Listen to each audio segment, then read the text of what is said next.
总有人来找我说，尼斯啊，我最近对什么事情都提不起劲，不想跟错边头尾比排场争面子，也不想跟人家抢好处，连以前我最挂心的小儿子迟迟不结婚的事，还有家里那些买菜煮饭的柴米油盐，我都觉得无所谓了。夜里常常睡不着，心里空落落的，我是不是老糊涂了？我是不是生病了？各位啊，我当时非常坚定地回答，你这根本不是病，更不是你老糊涂了，这是你的灵魂准备要毕业了。佛家讲六道轮回，我们现在踩着的这个地球根本不是让你永远待着的家，它只是一个灵魂修行的大课堂。有的人是刚入学的小学生，看什么都新鲜，争名夺利，买车买房抢地盘，样样想试。而有的人已经经历了这世间几百世几千世的轮回，这辈子就是你们在物质世界的最后一堂课。人生就是一场神明写好的大戏，多数人入戏太深，把这身皮囊，把身份证上那个名字当成了真正的自己，戏散场了，还死死抓着那些虚名浮利放不下，这就是我们轮回受苦，生生世世被折磨的根源。如果你最近也发现自己对这些世俗的执念已经提不起劲，那我真的要大声恭喜你。接下来我就详细的把灵魂要毕业的9大迹象一次给你讲透。各位仔细听好，千万别再把这种难得的灵魂觉醒当成生病去吃药了。第一个迹象也是最明显的一个，你总觉得自己在看戏，有一种淡淡的疏离感。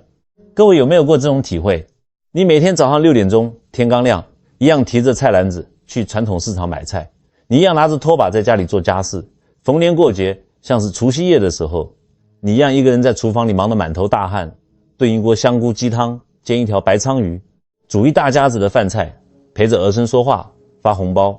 表面上看你跟大家一样有说有笑，可是你的心里总有一个声音在冷眼旁观。你觉得你自己就像是一个演员，正在非常敬业非常卖力地扮演着现在的这个角色，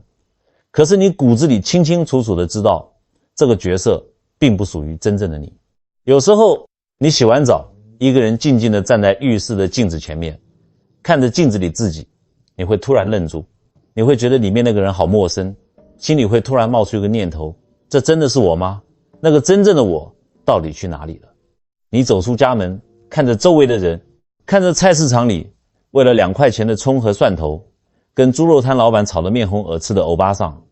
看着过年时亲戚们坐在客厅，为了谁家儿子赚的比较多，谁家孩子考上台大建中的闲话，甚至为了分一点祖辈留下的鸡宁地争得反目成仇。普通人遇到这种事早就气得跳脚，冲上去跟着对骂了。但你心里不生气也不愤怒，你甚至觉得他们有点可爱，或者说有点可怜。这就好像什么？就像一个历经风霜的80岁老阿公坐在庙城的大榕树下泡茶，看着旁边几个3岁男仔为了一颗玻璃弹珠一张仔标在那边抢得面红耳赤，抢到了哈哈大笑，抢输了就在地上打滚哭闹。你坐在旁边喝茶看着，你会去跟3岁男仔抢弹珠吗？绝对不会嘛，因为你知道争来争去，太阳一下山，最后还不是都要2手空空的回家。我要在这边特别叮嘱一句，现在很多年轻人不懂啊，看到家里的长辈有这种看淡一切的感觉，吓死了，赶紧挂号带老人家去看身心科，说医生啊，我妈得了忧郁症啊，她现在都不跟邻居去社区活动中心唱歌了，得了社交恐惧症啊。我告诉你，这两者有着本质上的天壤之别。忧郁症是因为你对这个世界还有极大的执念，你想得到却得不到，你想控制儿女，要他们照你的意思去考公务员，去生小孩，他们却不听话，所以你痛苦绝望，每天怨天尤人，那叫执着带来的病。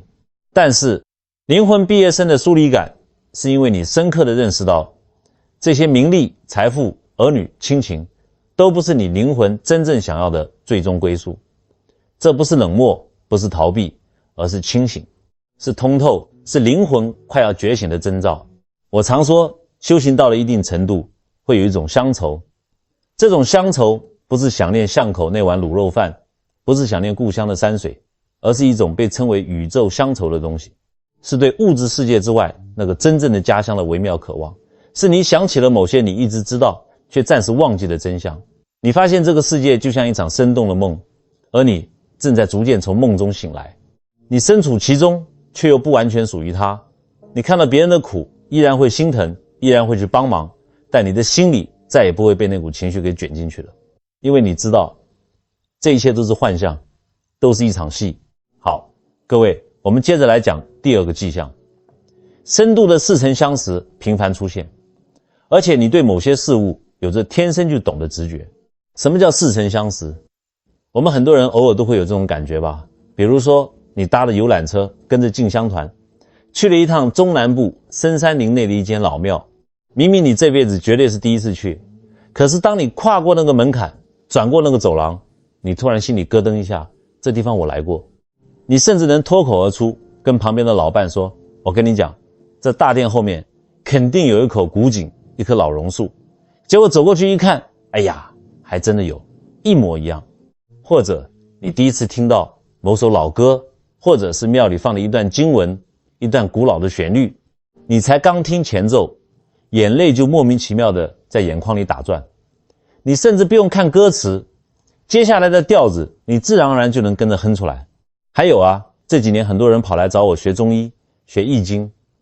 我常跟学生开玩笑说，小学生灵魂来学这些老祖宗的东西，学了10年还是满头大汗，搞不懂什么叫阴阳五行。但是有些来听课的中老年人，他以前明明是做木工的，做会计的，从来没接触过这些，结果我才刚在黑板上画个八卦，稍微点拨2句，他的眼睛瞬间就亮了，一上手把脉，比那些学了好几年的大学生还要准。连我都纳闷，我说这位大姐啊，你这哪是在学习啊，你这根本是在复习嘛。大多数人遇到这种事都只会摸摸后脑勺说，哎呀，真是巧合，或者觉得，哎呀，我这人就是第六感比较准，八字比较轻啦。甚至有儿女听了还以为老人家大脑神经衰弱，出现幻觉了。我今天明明白白地告诉你，这不是巧合，这也不是你大脑出了问题，这是因为你这辈子跟你的前世跟其他维度之间的那个隔音板变薄了。这不是你的大脑系统出错，而是你的灵魂意识已经准备好要打破这个小小的肉身限制了。你不再受时间和空间的束缚。现在那些外国科学家提出一个很有意思的说法，说时间根本不是线性的。什么叫线性？就是像火车一节一节的过去了就没了，再也回不来。但如果时间是一个同时存在的整体呢？各位你想想看，这就像是一张全家福的相片，相片里面有阿公，有爸爸，有孙子，虽然他们辈分不同，年纪不同，但在这张相片纸上，他们是不是同时存在的？根本没有过去、现在、未来的分别嘛。如果这个道理是对的，这就意味着你的前世、今生、来世其实是同时发生的。当你这个灵魂修行到了最后一个轮回周期，准备要毕业的时候，你的意识会变得非常通透。你可能会在某个瞬间突然意识到自己以前演过的剧本，经历过的苦难，这在修行界就叫做瞬间开悟。我以前自己也常有这种体验，有时候一个午休做了一个很深很深的梦，深到我感觉自己整个人穿越了时空。在那个梦里，我根本不是现在这个看风水看病的我是另外一个人，穿着古代的衣服，经历着另一段人生，但我在梦里却又清清楚楚地知道我是谁，我从哪里来，我要回哪里去。各位，你们有没有过这种深刻到骨子里的体验？可能只是一个陌生人的眼神，可能是一句古诗，让你瞬间泪流满面，让你觉得我好像等这句话，等了这个场景一辈子了。如果有的话，别害怕，别觉得自己奇怪，这都是灵魂发给毕业生的暗号，是灵魂在摇醒你，告诉你戏快演完了，该想起自己是谁了，准备打包回家啦。你那种天生就会的技能，那种看透人心的直觉，不是凭空掉下来的，那是你在之前无数个剧本，无数次轮回里一点一滴攒下来的家底，是你修行几千年攒下来的智慧。到了最后这一世，这些财富会像地下泉水一样自然而然地涌出来，你不需要再去死记硬背，只需要静下心来，让它自然流淌，它就会指引你安安稳稳地走完这最后一程。接下来我们讲第3个迹象，这个迹象是我们中老年最忌讳、最害怕碰到，但在灵魂毕业生身上却最明显的一个。你彻底看透了生死，不再恐惧，拥有一颗真正的平常心。我活到这把年纪，给无数人看过相，算过命，看过风水。我告诉你，人这一辈子啊，忙来忙去，说穿了就只忙2件事。第一件，忙着怎么活得比别人好；第二件，忙着怎么别死。你们去看看那些大老板、大头家，平时威风得很，好，一旦生了重病，躺在病床上，求神拜佛，烧香许愿，买最贵的10几万的野三参，吃牛樟芝续命。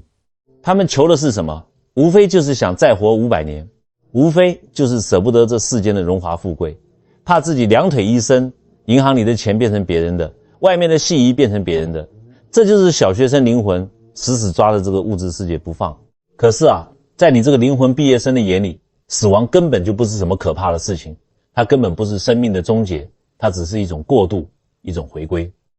我们一般人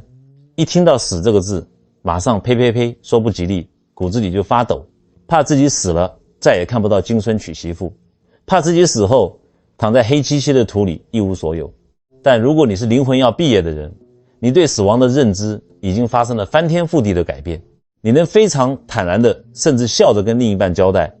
哎呀，如果哪天我生病不行了，千万别给我插管子啊，放弃急救同意书我已经签好了，那个寿衣我也买好，放在衣柜最下层了，到时候让我干干净净舒舒服服的走就好。你心里没有一点恐惧，没有一点焦虑。我要特别强调一点，这种平静跟那种活腻了的虚无主义或者想不开的忧郁症完全是两码子事。这也是很多家属常常误会的地方。想不开的人是对生活失去了希望，觉得活着没意思，把死亡当成一种逃避的解脱。但你不是，你拥有一种深刻而且平和的认知，你知道死亡不是终结，它只是换一种存在状态，是从这场沉重的大梦里面醒过来，回到你真正的故乡。我常常打个比方，你这个身体，这个皮囊，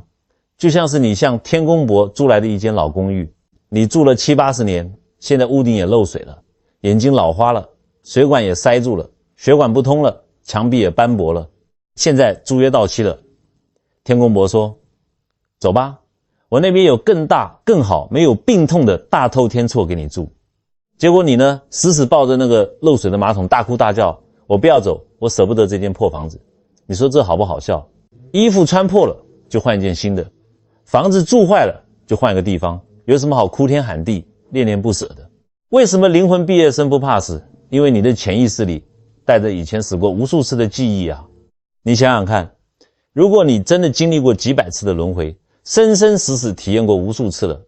那死亡对你来说还算个什么新鲜事？就像你每天晚上躺下睡觉，第二天早上醒来一样，这是一件再平常再自然不过的事情了。那些藏在你灵魂深处的记忆在告诉你，死亡是一扇通往真正自己的门。当你明白了这个道理，那种生物本能带来的恐惧就会像阳光下的冰块一样慢慢融化掉，取而代之的是一种无比的宁静、平和与坦然。这是一个非常奇妙的辩证法。当你不再被死亡的恐惧拿着鞭子在后面赶着跑的时候，你反而获得了真正的自由。大多数人为什么拼命工作、拼命攒钱、拼命买保险，背后其实都藏着对消失的恐惧，怕死了没人管，怕死了被忘记。但如果你不怕死了呢，你就可以完完全全自自由由地去体验当下每一刻的价值。你不会再被那些世俗定义的标准牵着鼻子走。你现在吃饭就是单纯的享受那口白饭的香甜，不再一边吃一边烦恼下午要去哪里赚钱。你睡觉就是单纯的享受棉被的温暖，不再操心明天儿子的房贷怎么办。你看着阳台上的花开，就是单纯的欣赏花瓣的美好，不再去惋惜它几天后会凋谢。每一刻都是圆满的，每一刻都是值得珍惜的，因为你不再需要用未来来证明你现在的价值，不再需要用名利来填补内心的空虚。各位，你们去观察一下，那些真正得到了高僧，那些真正看透生死的老人家，临走前是什么样子？都是干干净净、洒洒脱脱的，没有恐惧，没有不舍，也没有遗憾。那绝对不是装出来给别人看的，那是真的看透了，真的觉醒了。如果你现在坐在这里听着我讲话，心里也能平静地想着，是啊，死就死吧，有什么大不了的，不过是换一种方式存在罢了。那么我真的要双手合十恭喜你，你的灵魂可能真的已经走在拿毕业证书的路上了。各位，我们喝口水，接着讲。这第4个迹象啊，非常有意思，我保证很多人最近都遇到过，那就是高频的同步性巧合越来越多，而且伴随着你的欲望自然熄火。什么叫高频的巧合？我们普通人过日子，偶尔也会遇到1、2次巧合，对吧？比方说你走在菜市场，心里正嘀咕着，哎呀，好久没看到那个卖土鸡的陈阿桑了，结果一转头，陈阿桑就提着菜篮子站在你后面。或者你正想着要打个电话给远方的老朋友，手机拿起来还没拨号呢，荧幕就亮了，正是他打来的。这种事偶尔发生一次，大家都会拍拍胸口说，哎呦，真悬，心电感应啊。但是对于灵魂准备要毕业的人来说，这种巧合不再是偶尔，它会变成你生活里的常态。这在灵性层面上，我们不叫它巧合，这叫同步性。它就像是老天爷在跟你对暗号一样，精准的让你头皮发麻。我给大家举个最实在的例子，前阵子有个老大哥来找我，他原本正为了一笔几十万的债务发愁，不知道怎么跟人家开口延期。结果他坐在公园长椅上，随手捡起报纸一看，上面刚好就是一篇讲如何跟债主沟通甚至合法协商的文章。他心里才刚觉得有底了，回家路上遇到一个10几年没见的老同学，人家现在刚好在做这方面的免费法律咨询，顺手就帮他把问题解决了。很多人遇到这种事都会去庙里还愿，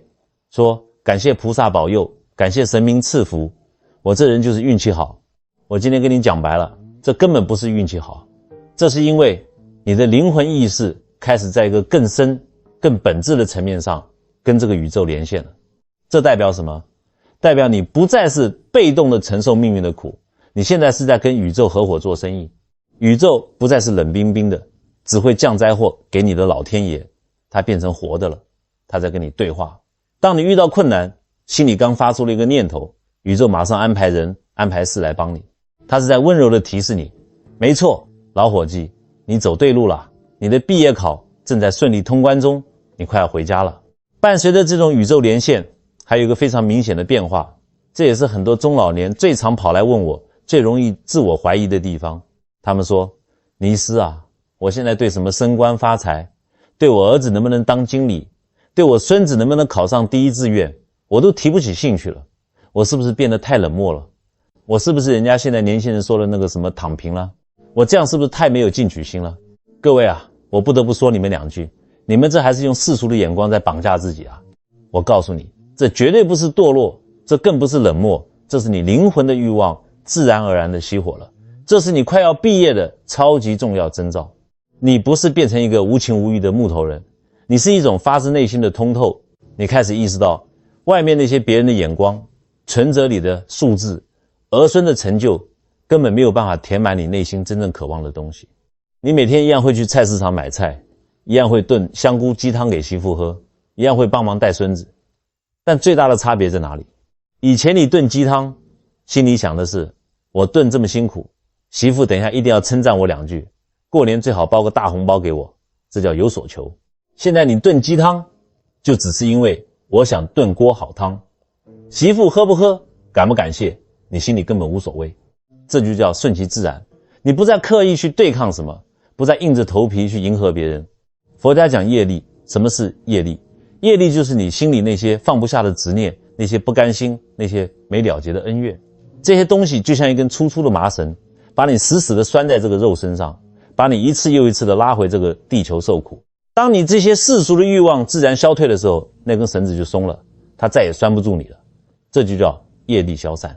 你做事情不再是因为恐惧，不再是因为怕穷，而是源自于你内心的圆满。这就是老祖宗讲的无为而无不为。你不去跟命运较劲了，命运反而会乖乖跟着你走。你不去跟这个世界真的气急败坏了，这个世界反而会对你温柔以待。所以千万别怕自己变得无所谓，那是你的灵魂在清仓大拍卖，把最后一点执念都处理掉，轻装上路，干干净净。好，大家深呼吸一口气，我们进入第5个迹象。这个迹象非常深，但只要你听懂了，你这辈子就彻底解脱了。那就是你看穿了这个世界，它只是一场皮影戏，你看清了物质的皮囊。金刚经里面有一句大家都听过的话，一切有为法，如梦幻泡影，如露亦如电，应作如是观。各位，你们以前在庙里跟着师父念这句话的时候，是不是都觉得，哎呀，这是老和尚在讲古啦，这是用来安慰那些做生意倒闭、被倒会或者感情不顺的人，给他们一种精神寄托啦？但我今天非常严肃地告诉你，对于要毕业的灵魂来说，这句话是一句实打实的大实话，是你亲眼看到、亲身经历的真实感受。你会突然有一种非常直观的感觉。你看看你现在坐的木头椅子，你面前的桌子，你手里拿的千元大钞，钞票上那4个小朋友，甚至你看着你身边的老伴、你的儿孙，你突然意识到这些东西它不是真实存在的实体，它只是一股能量投射出来的幻象。这听起来很玄，对不对？我用最接地气的例子讲给你听。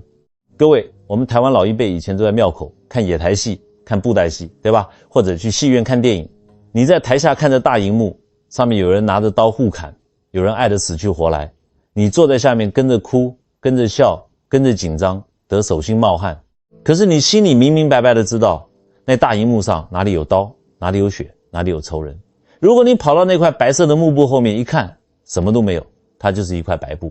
那些爱恨情仇全都是电影院后面那台放映机打出来的光影而已。这在灵性层面我们就叫面纱变薄了。你开始看懂了，我们这个物质世界就像是那块电影幕布，你看得到的一切都是幻象的叠加，它根本不是真实的你，也不是真实的世界。我讲这些不是叫你去发神经，叫你现在马上去撞墙，看看墙壁硬不硬。墙壁当然硬啊，撞了还是会流血啊。我的意思是，你要把这个世界放在一个更大的意识框架里面去看，你不要入戏太深，不要被大荧幕上的那些剧情给折磨了。对于正在完成最后一次轮回的你来说，你可能在某个极其短暂的瞬间有过这种体验。你坐在客厅里，突然之间你觉得你跟那个沙发跟那个地板之间的界限消失了，你不再是一个独立的老头子或老太太，你感觉自己变成了一种纯粹的能量，你跟整个宇宙融为一体了。那一刻没有烦恼，没有病痛，只有无比的平静。各位，如果你有过这种感觉，千万别吓坏了，别以为自己是不是脑中风产生幻觉了。我告诉你，绝对不是，那是你的灵魂在给你醍醐灌顶，是宇宙在给你掀开那块幕布的一角，让你看一眼这个世界的真相。他在亲口告诉你，别怕，这都是假的，这是一场戏。你快要毕业了，快要回归真正的自己了。各位，我们继续往下挖，接下来这个第6个迹象非常考验人，但也非常解脱，那就是你认识到自己的身份根本只是一种建构，你不再执着于我是谁了。什么意思？我们一般人活在这世上，最在乎的就是那个名分，那个头衔。你看很多老先生老太太年轻的时候在公司里当个经理，当个处长，威风八面，退休以后呢，回到家里还要摆出那个总经理的架子，儿女不听话，他拍桌子大骂，我是你老爸，你敢顶嘴。出门去社区倒个垃圾，警卫没有跟他敬礼，叫一声林董，他气得整天吃不下饭，觉得别人看不起他。这叫什么？这就叫被角色给绑架了。你把你身份证上那个名字林某某，把你曾经做过的工作，把你谁的爸爸谁的阿公这个身份当成了真正的你自己。但是对于一个灵魂准备要毕业的人来说，你会突然在某个早晨醒来，看着自己的身份证，或者看着墙上挂着的那些奖状老照片，你会忍不住噗嗤一声笑出来。你会觉得，哎呀，我这个叫天丁，叫往事的固定个体，不过就是我这辈子在这场大戏里面临时领到了一个角色嘛。就像我们台湾以前庙口演的那个歌仔戏、野台戏，你今天运气好，团长让你穿上龙袍演皇上，明天剧本换了，你脸上抹点黑炭去演乞丐，难道你演皇上演久了，下了戏回到家还要叫你老婆给你下跪喊万岁吗？那叫起箫啊，对不对？你现在的状态就是这样，你突然看懂了这份工作，这段人生经历，甚至这具衰老的身体，都只是你这辈子穿的一套戏服，它绝对不是你存在的本质。当你不再执着我是谁的时候，别人骂你一句，你还会生气吗？不会的，因为你知道他骂的只是你这身戏服，根本伤不到你里面那个无限自由的灵魂。这就是真正的百毒不侵啊。好，当你连自己都放下了，紧接着就会出现第7个迹象，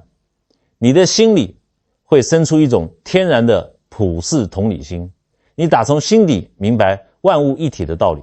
各位，我要特别强调，我现在说的这种同理心，跟平时老师教小学生的那种你要有礼貌哦，你要善良哦，完完全全是两码子事。我们很多人一辈子都在行善，到庙里去捐香油钱，去印善书，去放生。为什么做？说穿了，很多是为了积德，为了求福报，心里算盘打得精得很。菩萨，我今天捐了1万块，你保佑我儿子今年考上公家机关啦，保佑我下辈子投胎到有钱人家。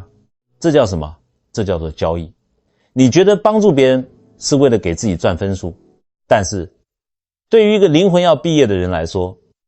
你的同理心根本不是源自于什么道德要求，也不是为了别人怎么称赞你，而是根植于一种极其直观的认识。你突然发现，众生跟我其实是连在一起的，我们是一体的。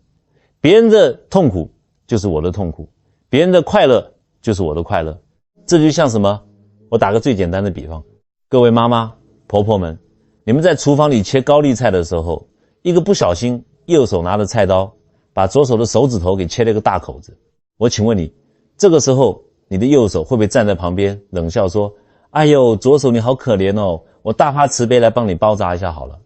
然后包扎完，右手还对左手说，你看我多善良，你要记得报答我哦。会不会？当然不会嘛，这根本是笑话。当左手流血的时候，你的右手绝对是自然而然，毫不犹豫地冲过去压住伤口，拿 OK 绷。他不需要任何人提醒，他不需要左手说谢谢，他更不求什么回报。为什么？因为左手和右手长在同一个身体上，左手痛就是整个身体痛。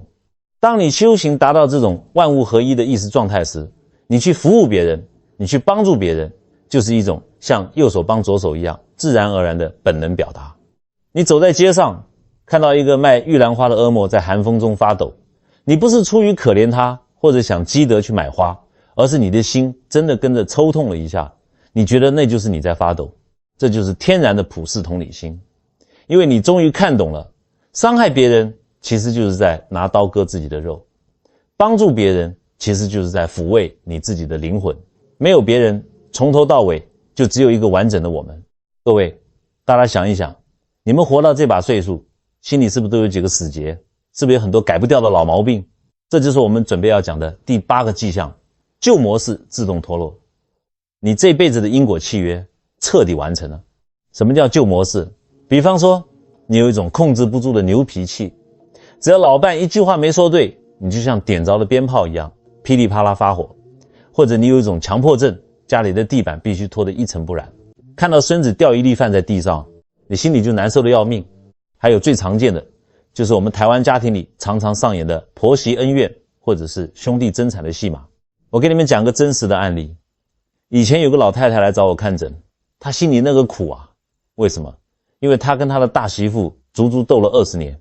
就因为20年前除夕夜，媳妇年夜饭少煮了她爱吃的一道菜，红包又只包了2000块。还有这个老太太气的逢人就骂。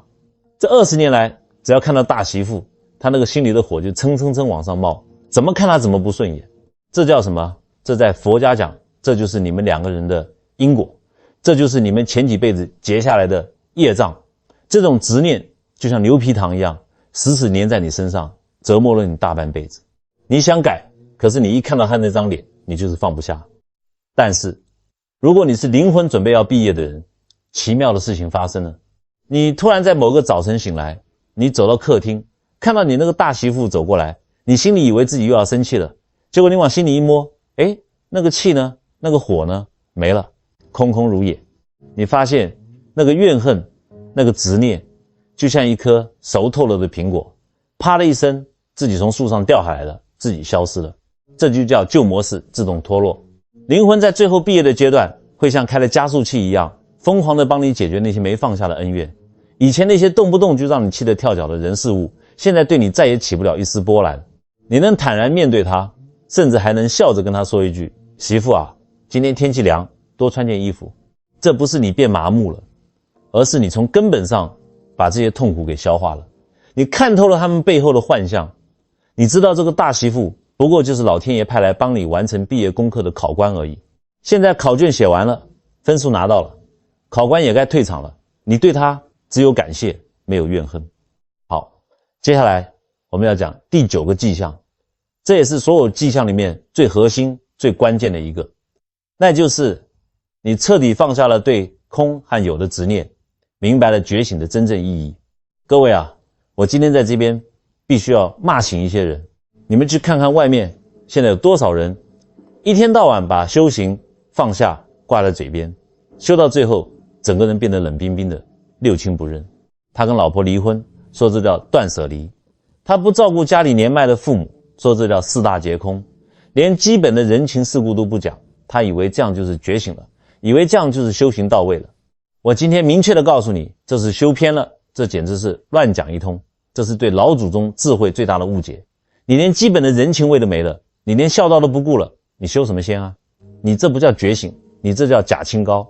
真正的觉醒是，你依然穿着这身老阿公、老恶魔的戏服，你依然在这个台湾社会里演着这场戏。你会陪孙子玩溜滑梯，你会牵着老伴的手去传统市场买菜，你会感受到阳光的温暖，你会体验到亲情的感动。你有温度，你有善意，你活生生的。但是你的心里清清楚楚的知道自己在干什么，你知道这一切都是一场戏，你不卷入，不执着，不痛苦。孙子考了第1名，你高兴的给他买糖吃，但你心里不会，因为他如果考了最后1名，就觉得天塌下来了。老伴今天煮了你爱吃的开肉，你吃得津津有味，但如果明天没得吃，你也不会抱怨生气。这就叫清醒的活着。你不执着于有，但你也不执着于空。你能在红尘俗世里面打滚，却又能片叶不沾身，这才是真正的灵魂毕业生。很多长辈听到这里会有点害怕，私底下问我，倪医师啊，如果这辈子真的是我最后一世了，那我毕业之后是不是就没了？是不是像蜡烛吹熄一样，我就彻底消失在宇宙里了？哎呀，这就是把空理解成了无，这是天大的误会啊！我告诉你，灵魂的毕业绝对不是消失，而是另一种形态的超级扩张。你会变得无限自由，无限圆满。而你这几十辈子、几百辈子在人世间吃过的苦，磨练出来的智慧，你积攒下来的所有善意、所有通透，通通都不会消失。它们会像一颗颗发光的金种子一样，完完整整的保留下来，陪伴着你走向更高、更美好的维度，回归你真正的自己。好了，今天这期节目不知不觉跟你们掏心掏肺讲了这么长，你活得清清醒醒，有温度，有感情，好吃的好好享受，但在红尘俗世里打滚，心里绝不执着。记住了吗？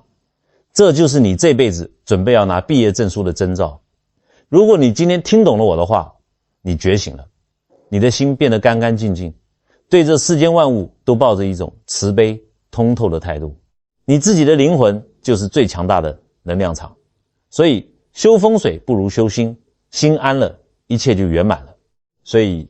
各位老朋友们，既然我们今天有这个福报能在这里相聚，听我讲述这堂灵魂的最后一课，这就代表你们的频率已经到位了。宇宙的能量是会互相传染、互相共振的。我今天要在这里跟你们做一个强力的约定，